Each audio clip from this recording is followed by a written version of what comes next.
अस्सलाम वालेकुम, मेरा नाम है Wahaj Ansari and welcome to our podcast.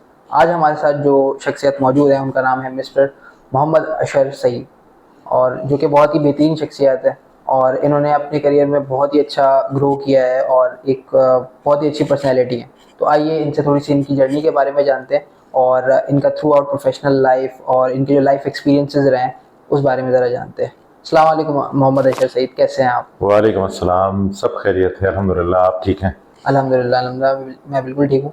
अच्छा, आप थोड़ा-सा अपनी जर्नी के बारे में बताइएगा सबसे पहले तो हमारे व्यूअर्स को, कि आपकी जो जर्नी रही है थ्रू आउट लाइफ, आपने क्या अपनी करियर में चीज़ें अचीव की हैं, और दूसरी चीज़ ये कि आपके एकेडमिक करियर किस तरीके से रहा है, उस बारे में ज़रा बताइएगा। अच्छा, thank you very much Wahaj for inviting me to your show. और मेरा जो एकेडमिक जर्नी है वो ऑब्वियसली बहुत पीछे जाना पड़ेगा और उसको जितना शॉर्ट हो सकता है, जितना मुख्तसर हो सकता है, मैं बयान करने की कोशिश करूँगा। तो मेरी स्कूलिंग और मेरी इंटरमीडिएट ये सब कराची में हुई, और उसके बाद ये करने के बाद फिर मैं बीबी ऑनर्स और एमबीए के लिए मैंने आईबीए में दाखिला लिया, और फिर आईबीए से मैंने ये दोनों डिग्रियां हासिल की। और इस दौरान जो मेरी तालीमी करियर था उसमें काफ़ी ऊंच नीच भी आई, और मेरे माँ बाप जो थे वो मुझे डॉक्टर बनाना चाहते थे, और मुझे याद नहीं कि मैं खुद बनना चाहता था कि नहीं बनना चाहता था, लेकिन बहरहाल मुझे बचपन से ये था कि ये डॉक्टर बनना है। लेकिन अनफॉर्चुनेटली, बदकिस्मती से, जो मार्क्स चाहिए होते हैं मेडिकल कॉलेज में दाखिले के, वो चूँकि मेरे आए नहीं, तो इसलिए फिर मुझे बादल नाखास्ता किसी और शोबे का इंतखाब करना पड़ा। तो जो मेरे नसीब में था वो बीबीए और एमबीए करना था, तो मैं आईबीए पहुंच गया। और आज जब मैं पीछे पलट कर देखता हूं तो शायद बहुत अच्छा हुआ जो मैं डॉक्टर नहीं बना, इसलिए कि मैं शायद कोई बहुत कारामद डॉक्टर ना होता। और जिस शोबे में अल्लाह ताला ने मुझे पहुंचा दिया, जिसका ताल्लुक बिज़नेस एडमिनिस्ट्रेशन से है, और अब मैं उसी शोबे की एक फील्ड जो एचआर है, जिसको कहते हैं, उससे वाबस्ता हूँ। तो मेरे ख्याल से जो कुछ हुआ वो बहुत अच्छा हुआ। सही, सही, बेहतरीन। अच्छा, मतलब आपकी जो एकेडमिक करियर में जो एक फॉर एग्जांपल हम लोग भी अभी बहुत यंग है और हम लोग भी अभी अपना एकेडमिक करियर जो है वो कंटिन्यू कर रहे हैं चीज़ों में। तो आपको क्या हर्डल्स आई थी, मतलब इन द मीन टाइम जब आप अपने एकेडमिक करियर में थे? क्योंकि एक प्रेशर होता है बच्चे के ऊपर ना कि यार मुझे जो है वो इतने परसेंट मार्क्स लाने हैं, नहीं तो पता नहीं क्या हो जाएगा। और बहुत से ऐसे ही बच्चे का सुनने में आता है कि उन्होंने शायद सुसाइड कर ली, और बहुत से इस फेज़ में स्पेसिफिकली ना बहुत से बच्चों को सुसाइडल थॉट्स भी आते हैं कि यार मेरे मार्क्स अच्छे नहीं आए तो क्या होगा, और इस टेंशन में बहुत ज़्यादा बच्चों को इन्वॉल्व कर दिया गया। तो उसके पीछे क्या वजूहत हैं आपके उसमें, और आपके साथ भी क्या ऐसा कोई एक्सपीरियंस हुआ है या नहीं, वो बताइएगा। अच्छा, देखिए, मेरे साथ भी यकीनन ऐसा कुछ हुआ, लेकिन उस इंटेंसिटी के साथ नहीं हुआ जिस इंटेंसिटी के साथ आज होता है बच्चों के साथ। तो जो मुकाबले की कैफियत है, जो कंपैरिजन की कैफियत है, वो बहुत ज़्यादा बढ़ चुकी है। उस वक्त इतनी नहीं थी, लेकिन फिर भी जैसा कि मैंने कहा तारुफ में कि मुझे ये बात बता दी गई थी या मेरे जहन में डाल दी गई थी कि मुझे डॉक्टर बनना है, तो इस हद तक ज़रूर प्रेशर था। लेकिन उसके साथ साथ माँ बाप जो मेरे थे वो बहुत सपोर्टिव थे, और वो चाहते थे कि हम सब जो हैं बहन भाई, तो तालीम के ऊपर वो बिल्कुल एक नो कॉम्प्रोमाइज़ था। सही है। तो the only expectation from us was that we have to get educated and we have to pursue our education and take it to the very end. तो बीच में छोड़ने की इजाज़त नहीं थी। लेकिन ये चीज़ कि एक चीज़ जो एम की थी वो नहीं हो सकी, तो उसके बाद फिर वो दुनिया ख़त्म हो जाती, be all and and all हो जाता। तो ऐसा नहीं हुआ, इसलिए मेरे वालिद साहब का ताल्लुक जो है वो शोबा तदरीस से ही था, और घर में हमें बहुत ज़्यादा रहनुमाई और बहुत ज़्यादा गाइडेंस थी, और वालदा की तरफ से भी थी, वो भी एक इंतहाई पढ़ी लिखी खातून थी। माशाल्लाह। तो उस हवाले से वो प्रेशर तो था, लेकिन माशरती मामलात ऐसे हैं जिनमें घर भी बहुत उसको यकसर तब्दील नहीं कर सकता, तो माशरती प्रेशर तो था। लेकिन घर से उस चीज़ की प्रेशर होते हुए भी एक्सेप्टेंस थी कि एक चीज़ आप करना चाह रहे थे, नहीं हुई, तो अब वहाँ रुक नहीं जाना है, आगे बढ़ना है। तो ये मैंने फेस किया। लेकिन आजकल जो आपने सुसाइडल की बात की, ये मामलात उस वक्त नहीं थे। अब ये मामला ज़्यादा हो गए हैं, और बदकिस्मती से बच्चों पे प्रेशर तो इंतहाई है, कि देखो वो ऐसा कर रहा है और वो ऐसा कर रहा है और तुम्हारे स्कूल में ऐसा हो रहा है और दूसरे बच्चों के साथ तुम्हारे कजन्स ये कर रहे हैं, तो वो तो है जो कि बहुत बुरा है। लेकिन उसी इसी हवाले से जो माँ बाप की अपनी कंट्रीब्यूशन होनी चाहिए, जो उनकी अपनी रहनुमाई होनी चाहिए, जो उनको अपनी मेहनत करनी चाहिए, वो बहुत कम है। जितनी मेरे माँ बाप की थी उससे इंतहाई कम है, लेकिन प्रेशर बहुत ज़्यादा है। तो मैं खुद चूँकि अब बाप भी हूँ, तो मैं ये सोचता हूँ अक्सर कि मेरे माँ बाप ने जो कुर्बानी और जो तवज्जो दी वो शायद मैं अपने बच्चों के लिए उतनी नहीं दे रहा। तो प्रेशर में इजाफा हुआ है और रहनुमाई में कमी हुई। सही है। अच्छा, आपका थोड़ा सा अब हम लोग प्रोफेशनल लाइफ डिस्कस कर लेते हैं कि आपने किस तरीके से थ्रू आउट अपनी प्रोफेशनल लाइफ जो है वो आपने स्टार्ट कहाँ से लिया, और आप माशाल्लाह अब इतनी अच्छी पोजीशन और इतनी बड़ी पोजीशन में बैठे हुए हैं, तो उसके लिए आपने क्या रोड मैप तैयार किया। और एक यंगस्टर जो है वो अगर आपकी पोजीशन पे आना चाह रहा है, जिस स्टेज पे आप मौजूद हैं अभी, तो उसको क्या रोड मैप लेना चाहिए, क्योंकि अब एरा बदल रहा है और हर दिन एक नई चीज़ इम्प्लीमेंट हो जाती है, भले से वो कोई भी फील्ड हो, भले से एचआर हो, टेक्नोलॉजी हो, या फिर कोई भी शोबा हो, हर चीज़ में दिन ब दिन तब्दीलियाँ आती जा रही हैं। अब कुछ अरसे बाद हम लोग देखेंगे कि मेरा ख्याल है एचआर की जो फील्ड है वो मेरे ख्याल से हो सकता है कि ऑब्सलीट हो जाए। उसकी वजूहत ये है कि मैं भी अपने एंड से रिसर्च कर रहा था, तो मुझे काफ़ी ऐसी वेबसाइट्स मिली जो एआई जो है वो ऑटोमेटिकली इंटरव्यूज़ भी कंडक्ट कर रही है और आपको बंदे शॉर्टलिस्ट भी करके दे रही है। तो अल्टीमेटली टेक्नोलॉजी जो है वो टेक ओवर कर रही है चीज़ों पे। तो आपका उस पर क्या टेक होगा? देखिए, एक तो मेरी जो मेरा हम्बल सा करियर है वो जिस तरीके से आगे बढ़ा, तो उसके लिए मैं ये दावा कतई तौर पे नहीं कर सकता कि मैंने बड़ी प्लानिंग की थी और मैंने बड़ा सोच के अपने डेस्कटॉप पे एक फ़ाइल बनाई थी जिसमें मैंने लिखा था कि जी मैं यहाँ से स्टार्ट लूँगा और ये मेरा रुख होगा और यहाँ पे मुझे पहुँचना है। मैंने ऐसा कुछ भी नहीं किया था।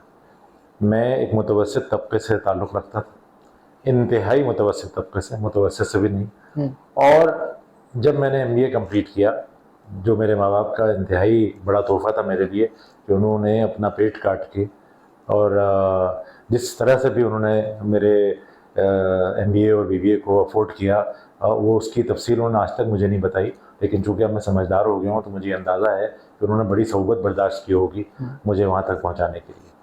जब ऐसा हो गया तो मुझसे जो ख्वाहिश थी और एक्सपेक्टेशन थी, ख्वाहिश से ज़्यादा वो यही थी कि अब ये आ गया है, इसने हमें जितना हम पढ़ा सकते थे पाकिस्तान के बेहतरीन इदारे से हमने पढ़ा दिया है, तो अब ये कमाएगा और घर में कुछ ना कुछ अपना हिस्सा डालेगा, कंट्रीब्यूट करेगा।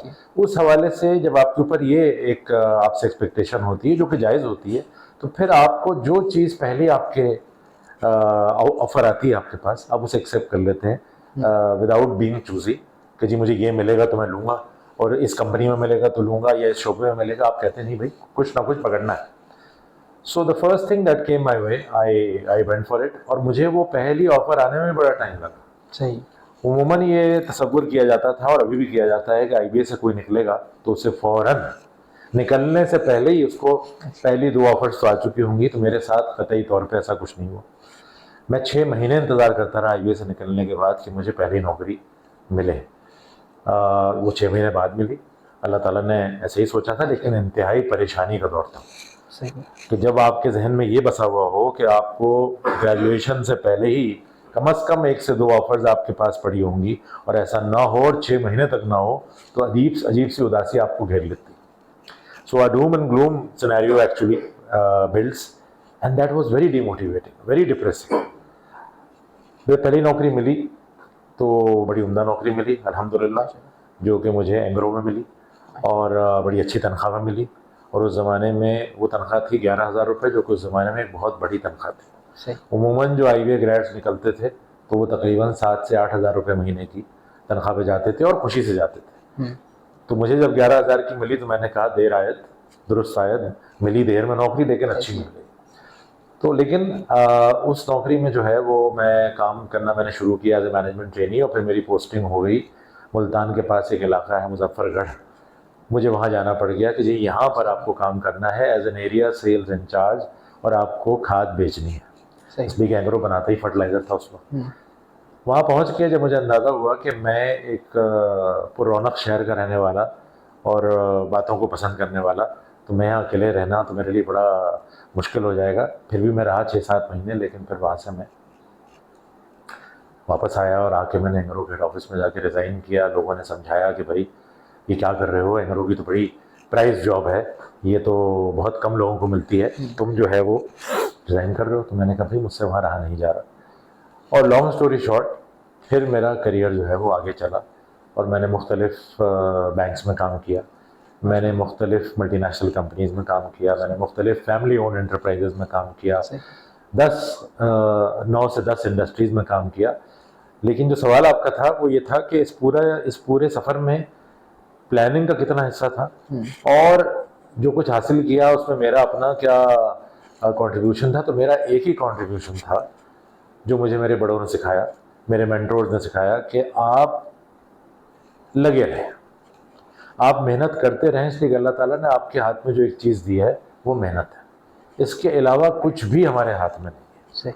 और यही अल्लाह ताला ने फरमाया भी है और अल्लाह ताला ने कहा भी है, जिसको लोग आजकल ज़रा निस्बतन, मैं ये नहीं कह सकता कतई तौर पे कि लोग नहीं समझते, लेकिन निस्बतन कम समझते हैं। अल्लाह ताला ने फरमाया है कि लैसा लिल इंसाना इल्ला मा सा, नहीं दिया हमने इंसान को कुछ सिवाय उसके जिसकी उसने कोशिश की। तो अगर ये हमारे इल्म में होता और हमारे लोगों ने ये पढ़ा होता और इस पर ईमान भी होता, खाली पढ़ा होना तो काफ़ी नहीं है, तो फिर हमें पता चल जाता कि हमारा काम सिर्फ एक ही है, कोशिश करना। वो मैं करता गया अपने बड़ों की रहनुमाई से, अपने मेंटोर्स की रहनुमाई से, और अल्लाह ताला रास्ते जो है वो हमवार करता गया। ऐसा नहीं है कि अब आप मुझसे ये बात पूछ रहे हैं और मैं कैसी ऐसे रोल में आ गया हूँ जहाँ मैं कुछ अच्छी अच्छी बातें कर सकता हूँ, इसलिए मैं कर रहा हूँ। ये बाखुदा ऐसा ही हुआ है, कोई भी चीज़ें मेरे सामने आती गई, मैं उनके लिए तैयार था तो वो मुझे मिलती गई और मैं, अल्लाह ताला ने मुझे एक बहुत ही उसकी मेहरबानी एक अच्छे मकाम पे पहुंचाया और इसी तरह से हुआ। सही सही, ठीक है। अच्छा, क्योंकि अब एक और भी इसमें सवाल था कि अब क्योंकि हम लोग देख रहे हैं कि एआई जो है वो बहुत ज़्यादा बढ़ चुका है और इसमें मैंने आपको बताया कि रिसर्च भी किया मैंने काफ़ी, तो उसमें पता ये लगा कि बाहर के मुल्कों में कुछ ऐसे भी उन्होंने एजेंट्स बना दिए जो कि डायरेक्टली एचआर में स्पेसिफिकली वो इंटरव्यूज़ भी अपने ओन से कंडक्ट करते हैं और उसकी पूरी स्क्रूटनी करते हैं। मतलब फॉर इंस्टेंस अगर मैं एक वेबसाइट का नाम लूँ, smartboard.com नाम है उसका, तो उसमें अगर कोई जॉब पोस्ट हुई हुई है तो एआई ही आपका इंटरव्यू लेगा और वही आपको एवेल्यूएट करके बताएगा कि आइदर कैंडिडेट जो है वो वाकई एक अच्छा मैच है या नहीं। तो आप इस स्पेसिफिकली इस चीज़ को किस तरीके से देख रहे होते हैं और कंपनीज इसको एचआर में इंटीग्रेट करना चाहेंगी या नहीं चाहेंगी? देखिए, बिल्कुल सही है, आपने बिल्कुल सही कहा और आपने जो रिसर्च पढ़ी या देखी वो भी सही है। बिल्कुल एआई जो है बहुत जल्द बहुत सारे असाइनमेंट्स को और बहुत सारे प्रोसेसेस को और जॉब्स को रिप्लेस कर देगा। लेकिन having said that, the role of human analysis and critical analysis can not be replaced entirely. तो लोग कम ज़रूर हो जाएंगे, किसी भी शोबे की तरह एचआर में भी बहुत सारी चीज़ें ऑटोमेट हो जाएंगी, बहुत सारी चीज़ें एआई आपके लिए बिल्कुल कस्टमाइज करके आपको प्रेजेंट कर देगा, जिसकी बेसिस पर आप एक अच्छा फ़ैसला कर सकते हैं। लेकिन यकसर इंसानों की मुदाखलत जो है वो कम नहीं होगी। और जाहिर है जब एक चीज़ नहीं आती है तो वो चीज़ अपने साथ बहुत सारे और एवेन्यूज़ लाती है उन इंसानों का जो खुदा न खास्ता रेंडर हो जाएंगे कि जो काम के नहीं रहे, तो उनके लिए मज़ीद एवेन्यूज़ खुल जाते हैं। ये कायनात का सिस्टम इसी तरीके से है। लेकिन ये बात बिल्कुल सही है कि बहुत सारी चीज़ें, सारी नहीं, बहुत सारी चीज़ें रिप्लेस कर देगा एआई, लेकिन इंसानों की जो क्रिटिकल एनालिसिस की सलाहियत है और जो इंसानों के इमोशंस को समझने की सलाहियत है, जहाँ जहाँ वो चीज़ दरकार होगी वहाँ पर फिर वो इंसानों का जो रोल है, human role will remain irreplaceable, वो रिप्लेस नहीं होगा। और हाँ, सहूलत जो है बढ़ जाएगी। So the way I look at AI is not a threat. AI is an enabler. It makes things easier for you, it makes things better for you, and it allows you to focus on more important strategic things rather than getting in, remaining involved in operational things, in executional things. तो operations को आपके लिए बहुत आसान बना देगा, लेकिन जो strategic चीजें हैं वो भी एक हद तक उसके लिए input आपको देगा, बट जो call लेनी है that has to be taken by humans. Yes,